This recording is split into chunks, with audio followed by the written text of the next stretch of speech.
मौलाना फैसल वली रहमानी की चाय पर खास दरभंगा बना मुलाकात। वक्फ की वक्फ बिल के हिफाजत की खिलाफ आवाज का आंदोलन किला। को बताया हजारों जरूरी। की हुंकार ने नमस्कार, केंद्र आदाब। सरकार को दी आप चेतावनी। देख रहे हैं दरभंगा का नमस्कार, सबसे आदाब। आप पसंदीदा देखना शुरू वेब कर न्यूज चुके चैनल हैं दरभंगा का लाइव पसंदीदा news. Web news channel Darbhanga में लाइव आज न्यूज एक खास दरभंगा। मौके पर ऑल इंडिया लहेरियासराय मुस्लिम के पर्सनल इस्माइलगंज लॉ बोर्ड ईदगाह के मैदान में उपाध्यक्ष मौलाना रविवार को एक फैसल ऐसा वली नजारा रहमानी ने देखने को मिला डॉक्टर जिसने मुन्ना दरभंगा खान को के इतिहास में फैजुल्लाह दर्ज खां कर स्थित दिया। आवास पर शिरकत की वक्फ और एक्ट एक आत्मीय 2025 के मुलाकात के खिलाफ दौरान हजारों चाय की लोगों ने जिस चुस्कियों के बीच संकल्प और कई शांति अहम के बातों साथ पर विरोध चर्चा हुई। जताया, वो किसी मौलाना क्रांति से कम रहमानी नहीं ने था। बताया कि वह यहाँ अपने जनसैलाब पुराने नहीं दोस्त था, डॉक्टर ये थी काजी तहजीब की अब्दुल तहरीक। गफ्फूर खान ऑल की इंडिया दावत पर मुस्लिम पहुंचे पर्सनल हैं। लॉ बोर्ड, उन्होंने इमारत कहा, शरीयत जब और दोस्त अन्य बुलाए मिल्ली और चाय जमातों हो के तो आह्वान मना पर कैसे यह कर सभा सकते सिर्फ हैं। विरोध नहीं, इस एक मौके पर पैगाम थी कि संवाददाताओं से मुसलमान बातचीत अपनी में मौलाना विरासत, रहमानी ने तहजीब केंद्र और वक्त सरकार की द्वारा लाए हिफाजत के गए लिए वक्फ बिल एकजुट हैं और रहेंगे। 2025 का कड़ा विरोध अमीरी किया और शरीयत कहा की कि वे गर्जना, दरभंगा में वक्त इसी सिर्फ सिलसिले में इमारतें नहीं, आयोजित एक हमारी खास रूह है। इजलास में हिस्सा सभा की लेने आए हैं। अध्यक्षता कर रहे मुफक्किर उन्होंने ये भी मिल्लत बताया कि हजरत वक्फ बिल मौलाना के अहमद खिलाफ वली देश भर में फैसल रहमानी एकजुटता के साथ दा आवाज उठाई जा रही ने है अपने और कई ओजस्वी दूसरे धर्मों भाषण के में कहा, संगठन भी अगर इस इस विरोध मुल्क में में साथ वक्फ न खड़े होता हैं। तो इंसानियत की वहीं खिदमत का एसआरजी तसव्वुर भी 7 अधूरा वेलफेयर होता। ट्रस्ट के सचिव ये डॉक्टर कानून मुन्ना हमारी खान ने जड़ों पर कहा, कुल्हाड़ी जब तक ये चलाने की बिल वापस साजिश नहीं है, लिया जिसे हम जाता कामयाब तब तक नहीं होने विरोध जारी देंगे। रहेगा।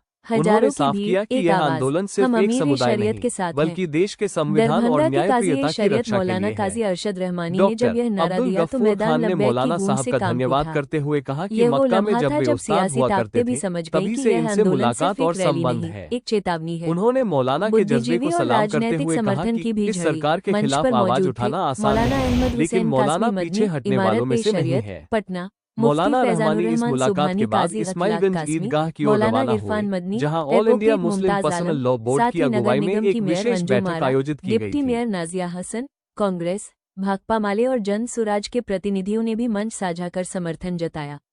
जवाब भेजा गया दिल्ली तक, ज्ञापन सौंपा गया राष्ट्रपति और प्रधानमंत्री के नाम। सभा के अंत में मजिस्ट्रेट की मौजूदगी में एक ज्ञापन राष्ट्रपति और प्रधानमंत्री को सौंपा गया, जिसमें मांग की गई कि वक्फ एक्ट 2025 को अविलंब रद्द किया जाए। युवाओं ने संभाला मोर्चा, तहरीक को दी नई रफ्तार। पॉलिटिकल ऑर्गेनाइजेशंस सब मिल करके बुला रही हैं ताकि सबको ये एहसास हो कि इससे सब लोगों का नुकसान, इस एक्ट से सब लोगों का नुकसान है और सब लोग अपने इस नुकसान से अपने आप को बचाना चाहते हैं, इसलिए इसको किया था। ये कल सुप्रीम कोर्ट में क्या लग रहा है, क्या होने की उम्मीद है, उसके बाद आप लोगों का क्या तैयारी है? अरे भाई, मुझे कल के बारे में आज कैसे पता हो सकता है? क्या लग रहा है? जिस तरह लगने की इसमें लगने की कोई बात नहीं। हम लोग इंतजार कर रहे हैं सुप्रीम कोर्ट से हमारी अच्छी उम्मीद है। हम लोग इंतजार कर रहे हैं कि सुप्रीम कोर्ट इस एक्ट को स्टे कर दे।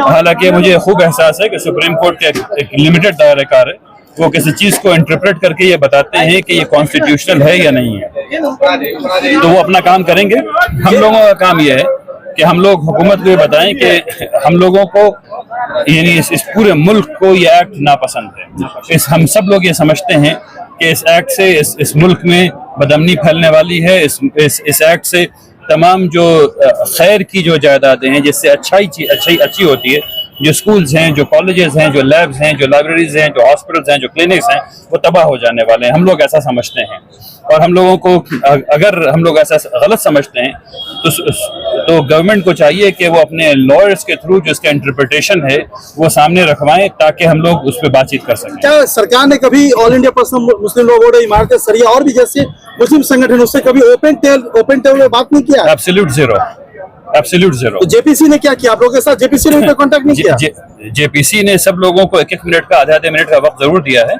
और जेपीसी ने एक भी कंडीशन एक भी जो सजेशन दिया गया था उसको एक्सेप्ट नहीं किया, बल्कि बिल से ज्यादा खतरनाक एक्ट हो गया। सर, एक सवाल है, अभी जातीय जनगणना लाया गया भाई, अभी हम लोग एक्ट की बात कर रहे हैं। अरे माफी चाहता हूँ। सरकार पक्ष ये पूछ रहा है कि सुप्रीम कोर्ट में मामला आप लोग का है, आप लोग फिर प्रदर्शन क्यों कर रहे हैं? दो अलग अलग चीजें हैं भाई, दो अलग अलग चीजें हैं। आप लोग वहाँ भी तो विरोध कर रहे हैं, फिर यहाँ विरोध करने की क्या जरूरत है? हमारा मुल्क है, हमारा मुल्क या यानी इसमें कोई अकल की बात थोड़ी है कि हम एक काम कर सकते हैं दूसरा नहीं कर। आप कहें खाना खा रहे हो तो पानी मत पियो तो खाना मत खाओ, ऐसे कैसे होगा? खाना भी खाएंगे, पानी पियेंगे, दोनों काम करेंगे। तो आज सरकार का पूछिए। सवाल इसी से रिलेटेड है, इसको अच्छा पूछ लीजिए। जातीय जनगणना जो लाया गया है जी, वक्फ बिल को कमजोर करने के लिए मुसलमानों को खाने खाने में बांटने का कोई षड्यंत्र तो नहीं है?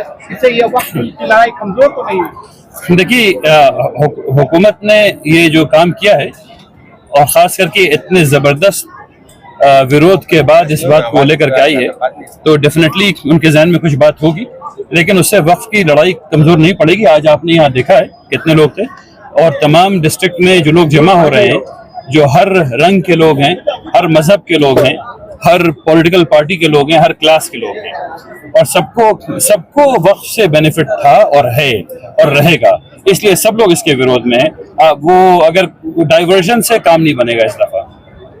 ठीक है, थैंक यू, शुक्रिया।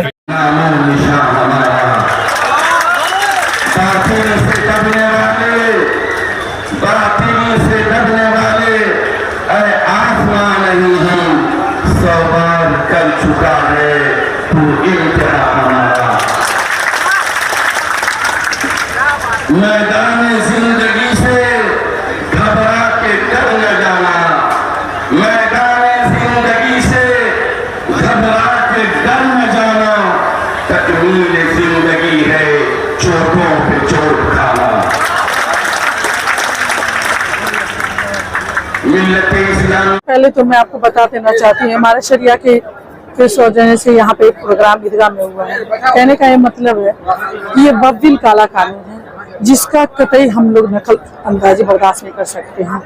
वक्फ एक हमारी चीज है, वक्फ को किस तरीके से देखना है, सोचना, उसकी हिफाजत करना, ये हम अधिकार है। लेकिन उसमें इंटरफेयरिंग कर करके एक सीधा सीधी समझिए ना कि अपना मन चाहा अपना एक एक्ट ला रहे हैं, एक कानून ला रहे हैं, क्योंकि उनकी सरकार है। इससे पहले भी तीन तलाक लिया, इससे पहले भी किसी कानून लिया, किसी कानून के लिए भी इंतजार किया है। हमारे जितने भी किसान थे उन्होंने जीत हासिल की है। हम मुसलमान भी उस इतिहाद से जड़ने के लिए, लड़ने के लिए, अपने अधिकार के लिए तैयार है। इसके लिए अगर दरगाही में नहीं, अगर दिल्ली पटना तक कुछ करने की तैयारी होगी तो हम सब मुसलमान तैयार हैं। इसीलिए आप सभी से अपील है कि वक्फ एक काला कानून है, जिसका हम लोग कतई बर्दाश्त नहीं करते। आप सबसे आग्रह है कि हम सब एकता रंगता एकता में रहे, पूरे हिंदुस्तान की खूबसूरती है। इसका ये प्रोग्राम है औकाफ बचाओ और आइन बचाओ। ये वज़ीर सरपरस्त जो है आपको इमारत शरिया की वज़ीर सरपरस्त में बनाया गया है। इसमें सारे जो मुसलमान इकट्ठा हुए हैं, ये जो काला कानून है, इस काला कानून के खिलाफ यहाँ पर सारे लोग इकट्ठे हुए हैं कि सरकार इस काले कानून को वापस ले, और इसके लिए सारे मुसलमान मुत्तहिद हैं कि अगर आप ये काला कानून नहीं वापस लेते हैं तो हम लोग यहाँ से लेकर के सड़क से, यानी कि वे CMO से लेकर के PMO तक हम लोग पहुँचेंगे। और ये जो चल रहा है संघर्ष, ये संघर्ष बहुत एक विकराल रूप धारण करेगा।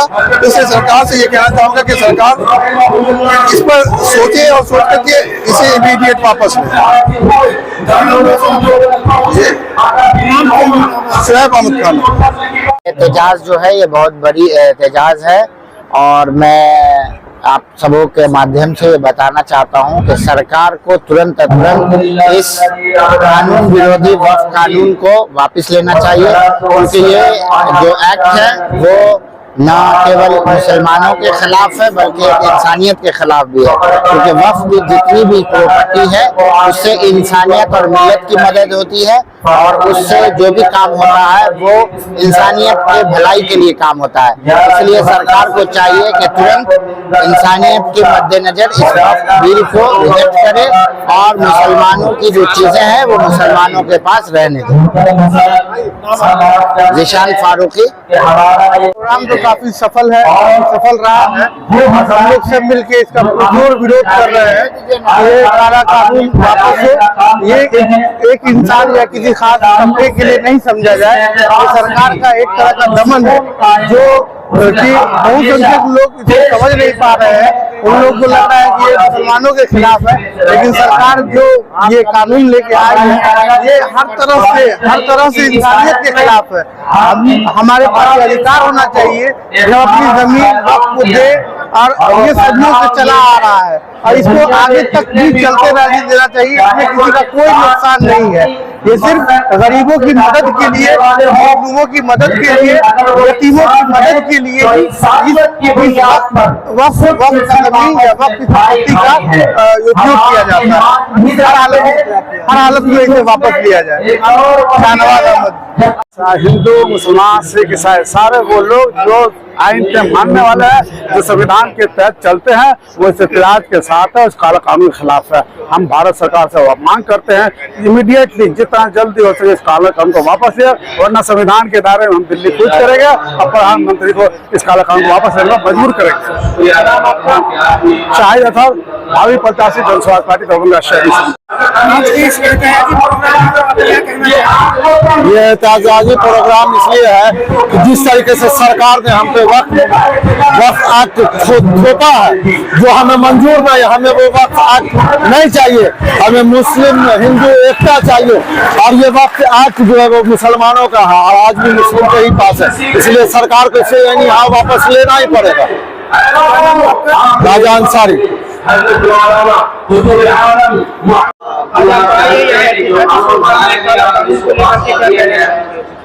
ये जो काला कानून है ये हमें बिल्कुल बर्दाश्त नहीं है। जो संविधान के साथ छेड़छाड़ हो वो हम लोग बिल्कुल नहीं मानेंगे और इसको सरकार को रिजेक्ट करना ही होगा, चाहे जैसे भी हमें सड़क से सदन तक जाना पड़ जाएंगे, लेकिन इसको बिल्कुल नहीं मानेंगे। मेरा नाम आमना सफी, जनसुराज पार्टी।